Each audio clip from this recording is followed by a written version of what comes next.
This is your News Source Evening Bulletin for today, Friday, the 10th day of May in the year 2019. Here's what we're tracking tonight. The attorneys appearing before the Caribbean Court of Justice in the no-confidence appeals wrapped up their oral arguments this afternoon, handing the cases over to the judges for a final decision. This morning, Senior Counsel Neil Boston argued that a former Member of Parliament, Charandas Prasad, could not have voted against his own list, since he was in Parliament as a representative of that list. He explained to the judges that the Guyana Constitution is clear and safeguarding the party's list in that regard. The voter puts his name next to a party list with a view to return to power that party as the government of the country. A political party functions on the strength of shared beliefs. Any freedom of its members to vote as they please independently of the political party declared will not only embarrass the party's public image and popularity, but also undermine public confidence in it, which in the ultimate analysis is the source of substance, indeed its very survival. Loyalty to party is the norm. It's not like in London. This is a different system in Guyana. Loyalty to the party is the norm, being based on shared belief. To vote against your list is disloyalty. Voting with the other side smacks of conspiracy. And Attorney Roysdale Ford told the judges that they should uphold the Guyana Court of Appeal decision, explaining that one needs to take into account how the majority should be arrived at in certain circumstances. That in the context of a coalition government, it is possible that the coalition government can be formed, but with less than what is necessary to control the distribution of the seats in the National Assembly. Your Honor, the fundamental issue before this court is that I would submit that on the review of the existing authorities, all of them, that there seem to be two approaches that the authorities recognize for the calculation of distribution of power or outcomes under a constitution. It is what we contend for, firstly, the half plus one concept, and the other concept, which I will describe because it has been referred to in the article and I could easily demonstrate it as the legislative median concept. To determine the legislative median concept, Your Honor, it is a figure that separates the top half of the number from the other half.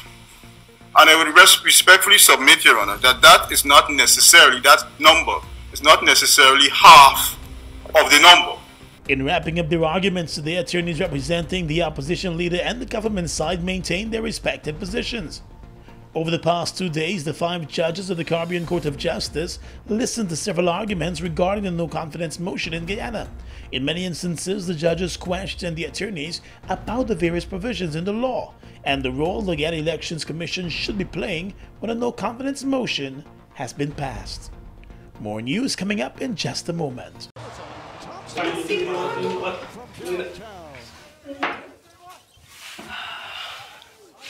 Hey, babe. Hello? Is Don Me Quite just done? Buddy, you need to switch to GTT Fab 5.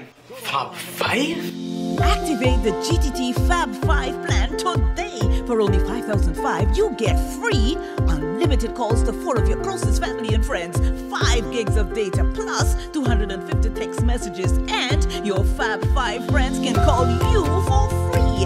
GTT Fab 5. Oh, yeah, I like the switch. Wicked Fab 5. The future is green.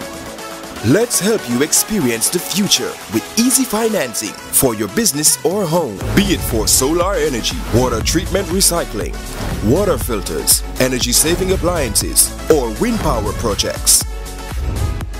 Enjoy competitive interest rates, fast approvals, and discounted lending services fees, low equity contribution, and flexible repayment.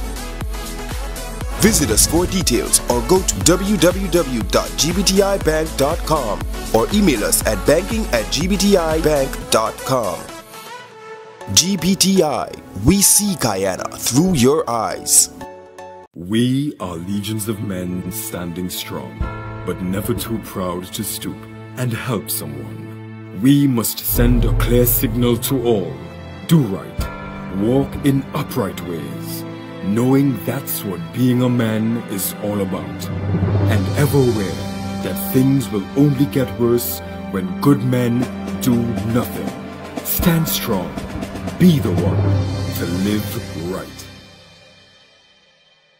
Welcome back. Police investigators are this evening continuing their probe into the shooting death of a 20-year-old man. The young man, Patrick Fraser, was shot late last night while hanging out in a yard of an abandoned house in Bagotstown. He was rushed to the Diamond Hospital where he died. The dead man was the son of the owner of the CNF Harbour Bridge Mall. Details of the shooting incident are not clear, but reports suggest that the incident occurred around 10 o'clock last night, while the youth and some other young men were in the abandoned yard having a drink. Persons in the area said the young man had been warned repeatedly about liming in the area and the friends he kept in the area.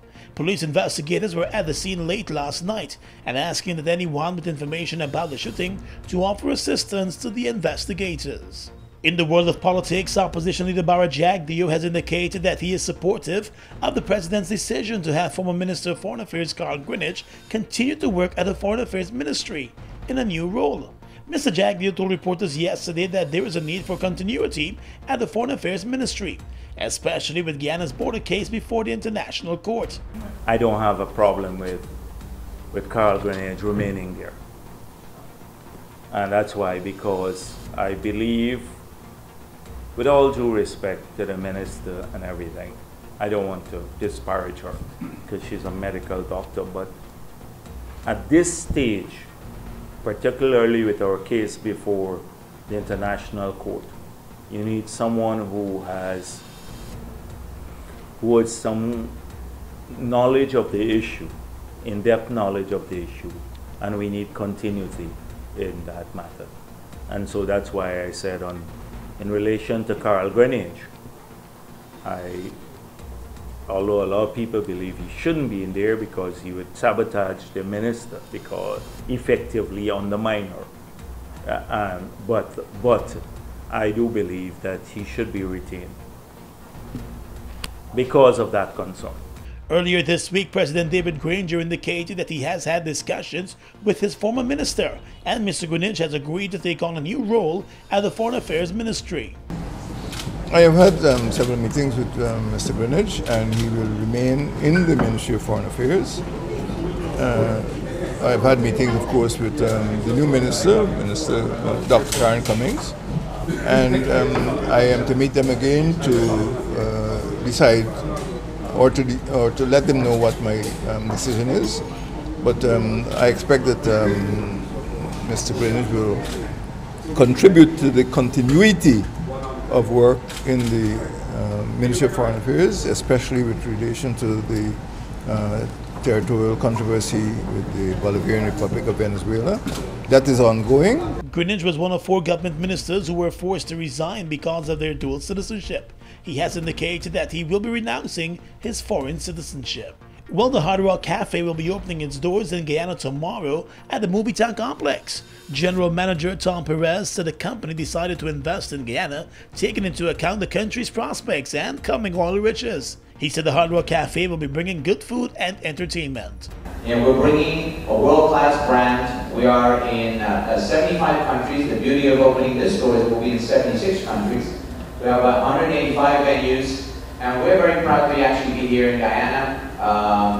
Been a short time in the making, but a long time in planning to come here. We're very happy with our franchise partner, IC Marketing. We saw the potential of Guyana, and we thought now was the moment. This country is about to blow up.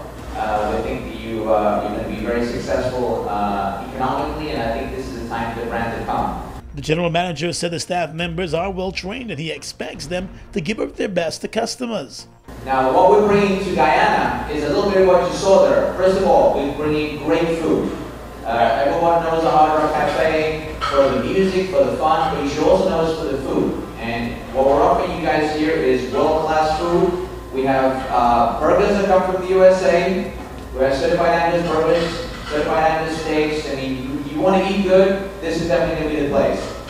We're also bringing in a stage. This beautiful thing here is not a decoration. We'll be playing live music here. We'll be bringing bands. This will be another stage open for Guyanese bands to come out to the world, performing at the Hard Rock Cafe. The company is promising to ensure that Guyanese enjoy the same great service and flavor that it is known for on the international stage. Across the Region is coming up next. Friends with benefits! Let's be friends with benefits. The craziest concert to hit Guyana! Friday, 24th of May, 2019! We head to DCC ground! Let's Gibb Street, Queenstown! Friends with benefits! Somebody say Black Party! The last Inhale Soca Block Party was a definite hit. There was like these fire breathers and stuff like that. Like they had conga lines and the whole vibe for the party was just perfect. We had a blast. I did all of the base makeup. You know, the girls walking around with the gunny thing, spraying, spraying the shots in the mouth, kneeling down, see boys kneeling down, put the foot, getting shots in the mouth. They had some things that I've never seen before, which is these CO2 guns. They literally had like a mosh pit in front of the stage. Everybody form a circle and people jumping in and dancing crazy, girls on the ground. DJs, they were really good. That most of all made us enjoy ourselves. The only advice I could give y'all is to definitely get your tickets early. I will be there soon as Drew give him a free pass. The Soca Block Party, Friday the 17th of May.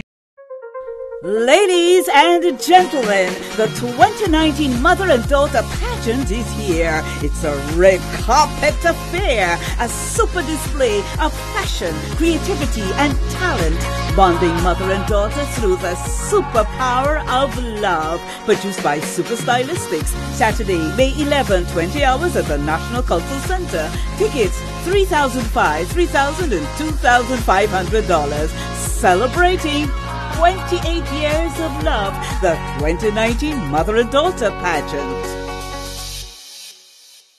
Motor gasoline grades are determined by the octane rating of the fuel. The octane rating of a fuel is the standard measure of the performance of a motor gasoline. Guy Oil's Super 95 gasoline is a high-octane premium gasoline. Fuel up and drive with Super 95 from Guy Oil.